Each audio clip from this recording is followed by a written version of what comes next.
మన అస్తిత్వానికి ఒక లక్ష్యం ఉంది. ఆ లక్ష్యాన్ని నెరవేర్చటానికే మనం ఈ లోకంలో జన్మించాం. ఈ జన్మలో తన జీవిత లక్ష్యం చాలా సరళమైనది, చాలా అప్రధానమైనది అని ఎవరైనా అనుకుంటే అతడు ముమ్మాటికి తెలివి తక్కువవాడే. ఎందుకంటే ప్రకృతిలో అప్రధానమైనది, ముఖ్యం కానిది ఏదీ లేదు. అతి చిన్న ముళ్ళు సైతం పెద్ద అణుబాంబుతో సమానమైన శక్తి కలిగి ఉంది.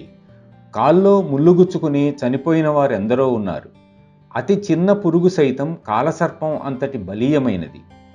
కంటికి కనిపించని వైరస్లు ఉపద్రవాలు తెచ్చిపెడుతున్నాయి, జనాభాకు హాని కలిగిస్తున్నాయి.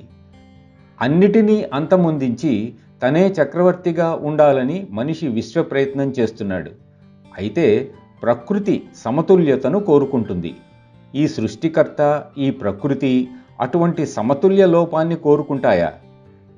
ఈ లోకంలో కేవలం ఒక జాతి మాత్రమే ఉండాలి, మిగిలిన జీవరాశులన్నీ అంతమొందాలి అని ప్రకృతి కోరుకుంటుందా అనేదే ప్రశ్న.